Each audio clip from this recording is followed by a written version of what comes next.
Welcome to TA Outdoors, and this is a short video really about making a survival shelter next to a fallen down tree, so near where the tree roots are.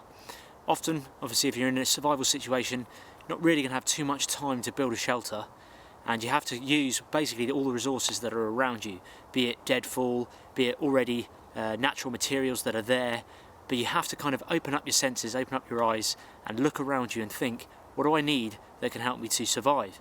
Over here in the UK we don't really have any predators. The only real problems that we would have is actually other humans. So I'm not too worried about bears, wolves, things like that. There's none of that over here. We do get snakes.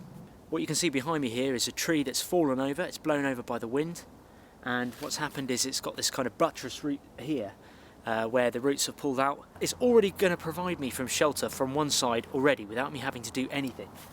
You can see just from the look of it, it's probably about waist high, maybe a little bit lower, but again this is a survival shelter, so I won't really need to have anything super high. I'd rather keep it a low profile, that way if the winds do pick up and they are strong, I'm going to be much more protected than a higher shelter which might be more likely to fall over. When you're building a survival shelter, find out which direction the wind is coming from first. If you are in a situation where it's very windy, it's raining, it's stormy, you need to get your shelter up quite quickly. Protect yourself from the wind side first, then worry about the rest of the shelter.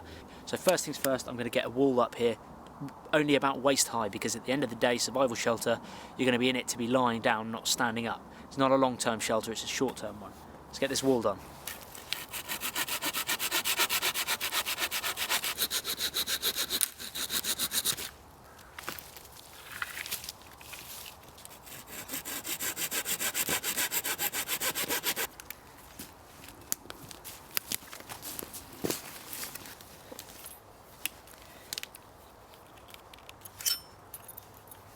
So I've got myself 4 about 1.5 meters length sticks, couple inches in diameter. All I'm going to do now is just with my hatchet is just do what's called limbing them, taking off these parts here, and then I'm going to make a point at the end of them ready to drive into the ground.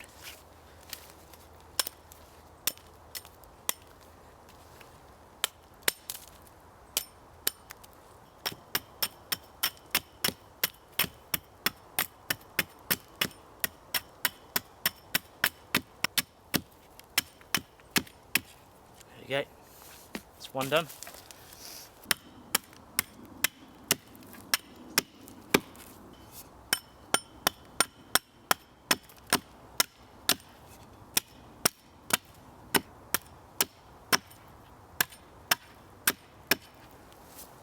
So what I'm going to do now, I've got the points on the stake, I'm going to use the back of the axe, make sure the sheath or mask is on the front of the covering the blade just to avoid injury.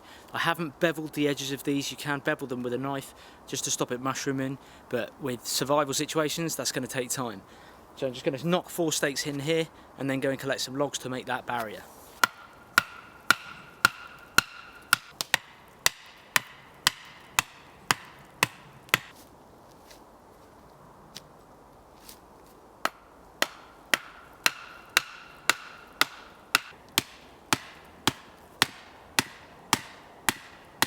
Okay, so I've got my 4 support sticks in place. All I'm going to do now is collect some logs, but I'm not going to saw these logs to size. Really, that takes time, so I'm just going to get logs, doesn't matter if they're too long, and just stack them up to about waist high.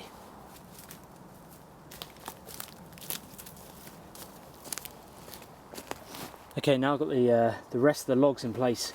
You can use any size logs as long as you make sure that they're just a bit wider than your support sticks. But before you put the logs in, it's best to tie some cordage at the top. Otherwise you end up putting a load of logs down here and it widens all these support beams. You end up putting more and more logs on. So always tie your cordage at the top. Now you can use cordage from actual pine tree roots as natural cordage. You can use nettle cordage. There are a lot of natural materials out there that you can use as cordage. But for the sake of this video, I've just brought along some garden twine. This is was a roll of about 100 meters and it was 50p. It's not going to be the strongest stuff, but again, survival shelters, you want to travel light. This is very, very light. It's very inexpensive, and you can put it in your backpack, and obviously it lasts. It will fray after a while, but if you're doing a survival shelter, you're just doing it overnight. So, as I pull that, and actually that's pinched really well. So now it's just a case of lashing these together, not too tight, but get your correct width. Bearing in mind survival situations, you're not going to work on perfect lashings, getting your lashing perfect, because you're trying to get out of this bad weather.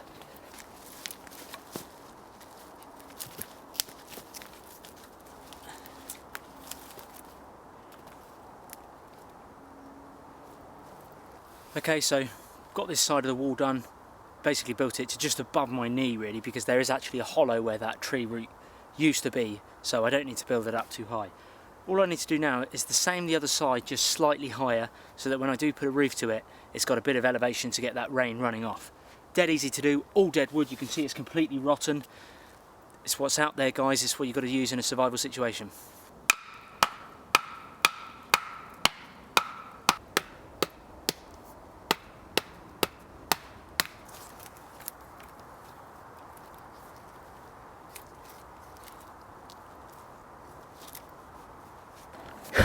So I've built this wall here, again all rotten wood, barely had to saw anything. Don't worry about the overlapping bits there. If anything, they're going to help protect me from more wind, so I don't have to tidy any of that up. Tied the twine at the top there. This side is slightly higher than that side, so that when I get the long logs in a minute, they're going to angle slightly down towards that way. Any rain that comes down will then drain off that way. All these tree roots here I need to trim off, and that will give me much more coverage down there, and that's actually a nice dip, nice hollow in between there, so I should have some headroom as well.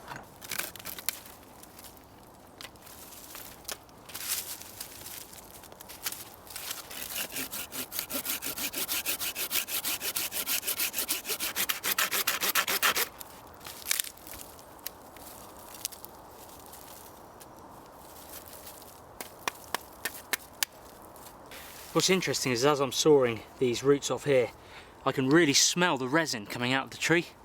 Obviously roots in the trees hold a lot of resin, and you can see it's almost like fat wood there. Really dark, nice colour, and it has a really strong smell of resin, so I could actually process that further. I won't throw this away.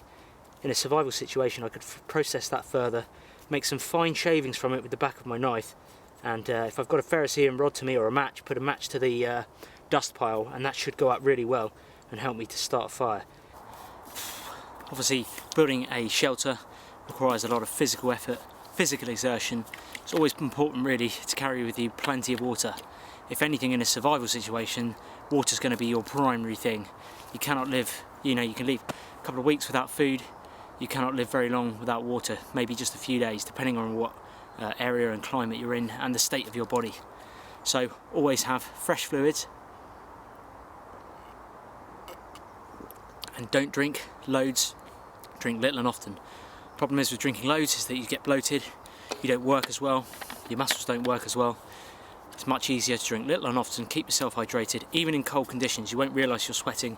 You are sweating, it's the way your body works. When you're doing physical exertion, you are sweating even though you don't show it.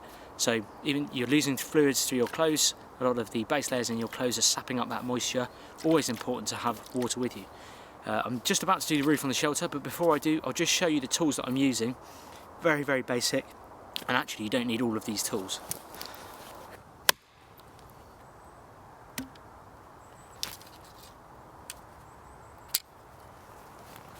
So this is all the tools that I have on me today. A pair of gloves, really important, especially when it's damp. Makes you work a lot quicker, saves you getting cuts on your hand. If you get cuts on your hand, you're spending more time with your first aid kit, patching yourself up. Get a pair of cheap gloves. These are Spec Ops Vipers. They're really not that expensive, good value for money, quite hard wearing. They do get wet, but at the end of the day, it's more for protection for me. Water, I just spoke about that. Very important. You can have it in different types of canteen. Folding saw, this is just a Barco Laplander folding saw. It's had a hell of a lot of use. If you watch my Bushcraft camp videos, this has probably been my most used tool in my Bushcraft equipment. This is definitely the most used tool in the Bushcraft arsenal as such.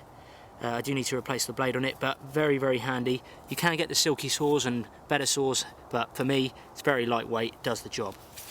Axe, this is a Helco Work Black Forest axe, 600 gram head. I usually have my Husqvarna Hatchet Hobby, which has a pound head, which is much easier for making stakes with. This is more for small stakes and kind of carving work, but it does the job. It's about 14 inches overall, I think, 14-inch handle. but very handy. As you can see, I've made the stakes with that. That's all the tools I'm using. You don't actually necessarily need the axe. You can make the stakes with the saw, it just takes a longer time, or you can use a knife. But for me, this is all the minimal tools that I'm using today, and now all I need to do is just get that roof on top of the shelter.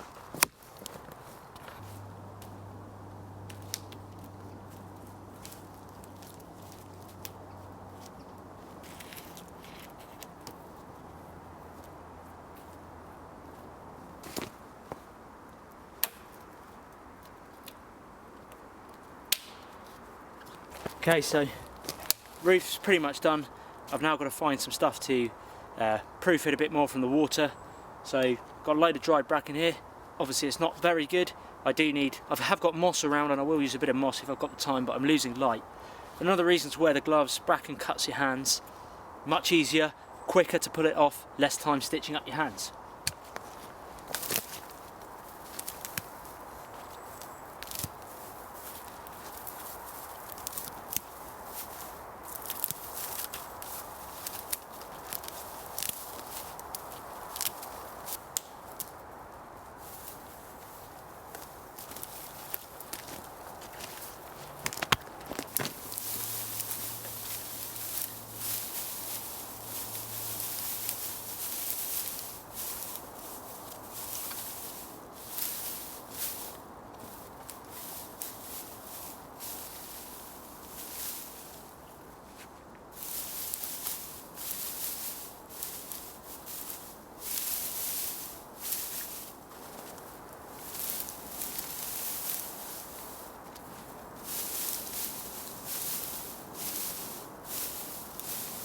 Well guys, apologies for the darkness, but as you can see, there are very few gaps in this shelter.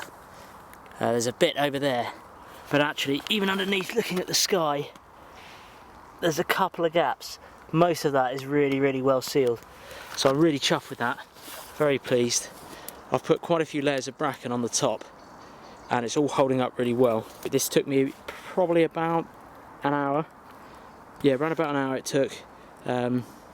Can take longer depending on the tools that you use and whether you use tools. Around the side, this is the side angle, side profile of the shelter. Very narrow, as you can see, but looks very cosy in there, and actually plenty of room to do any woodwork or firework if I need to out there. The main thing for this is it's a survival shelter.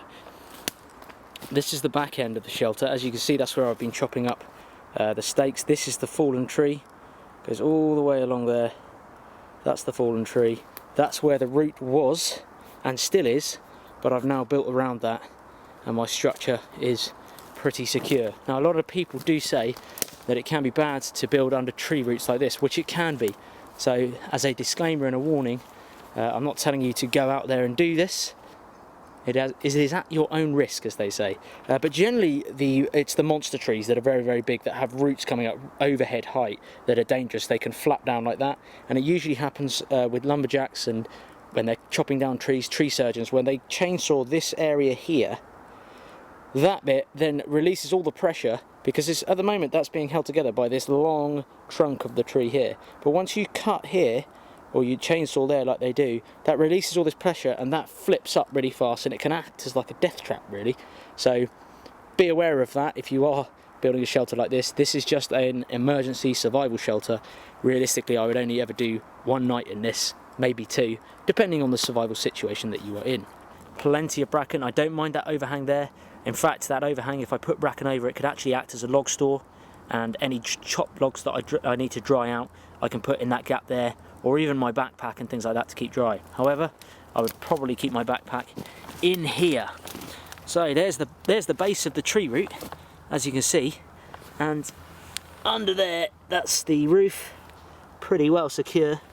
There's very few gaps in it. You can see some gaps over here.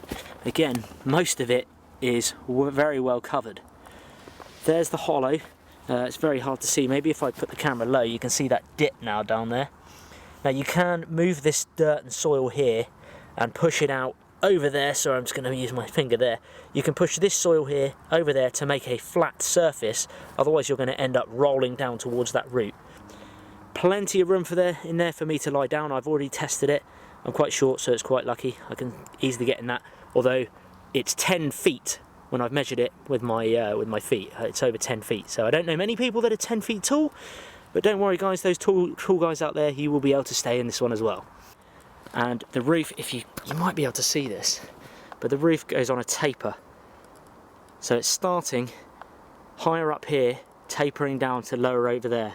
So I would have my head down here, and that way any rain that falls should fall and run off down that side. Obviously, the other thing I do have a lot around me is moss, and what I could do, the way the bracken works, although it doesn't cover holes very easily unless you've got lots of it, it will help bind the moss. If I put moss on top of it, it will help bind that moss together, and it will all compress down. And if I put moss on it, I would almost definitely cover pretty much all of the gaps in this roof here. If you wanted to build a raised bed in here, again you could, depending on how much time you've got for your survival situation. Well guys, I hope you enjoyed that video. I've run out of light now, unfortunately, and there were other things I was going to do to the shelter, which I may still add on and come back to the shelter. If you subscribe to the channel, I may well actually do an overnighter in this tree root shelter here, so please keep an eye out for that. Thank you very much to everyone who's commented and subscribed over the last few months. The channel is absolutely growing hugely, so a massive thank you to you all. Please keep commenting. If you guys have any other ideas for survival shelters, ping me a comment in the comment section, and I'll have a look and see what I can do, maybe try and build one. I do have plenty of resources. I'm very lucky. I'm in a private woodland where I do have permission.